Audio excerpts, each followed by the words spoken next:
Hi, I'm Brandon Porter with the Southern Baptist Convention Executive Committee and Baptist Press, here with Jonathan Howe from the SBC Executive Committee. Jonathan, we are now wrapping up the annual meeting in Dallas, Texas of the Southern Baptist Convention. A lot has happened this week. Let's rewind it for a minute and talk first. We just had a fantastic pastors conference this year. Yeah, great pastors conference this year led by DJ Horton. Monday night was really special. Shane and Shane led worship and followed by a great message from Robert Smith.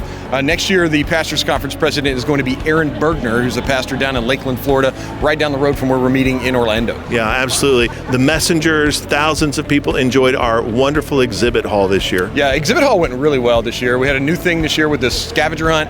We had just a great turnout in there. Most exhibitors we've ever had. Probably will break that record again next year in Orlando, but just a great turnout and a great time had by all. Yeah, we celebrated the 100th anniversary of the cooperative program and the Baptist Faith and Message this year. Yeah, special times in the program on Tuesday and Wednesday of the annual meeting for both of those, as well as a couple of resolutions that were passed for those. And then we had a great dinner on Tuesday night. A lot of CP leaders from across the country joined us to celebrate 100 years of the cooperative program. Yeah, absolutely. Let's talk about some of the business that happened this week. First, Clint Presley was reelected as the president of the convention. And then also, let's talk about some of the financial things that happened this week. So the budgets that were brought before the convention that included a $3 million allocation for legal fees for the executive committee, both that budget and the executive committee budget passed without any amendments this year.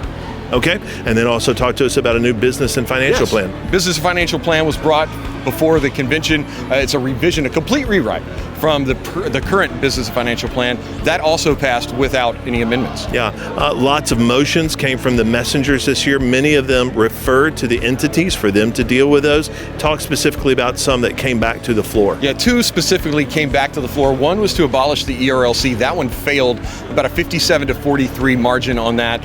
So the ERLC continues on as we know it. And there was another one that was brought before the convention, and that was a potential constitutional amendment in Article 3 of the Constitution to add some language that Juan Sanchez had made. He made that motion. That was debated on the floor quite heavily on Wednesday afternoon, but it ultimately did not meet the 2/3 threshold that it needed to be brought before the floor again next year. So that one failed. All right. Maybe folks will want to go and watch the many entity reports, learn about the ministry of the convention. Where can they find that online? Yeah, that'll be available this week on the SBC website. You can go over to sbcannualmeeting.net and it'll be available. You'll be able to watch both the pastors conference as well as both days of the annual meeting. Okay. We hope you'll keep following. Make sure to subscribe to Baptist Press and download our app. Thanks for watching.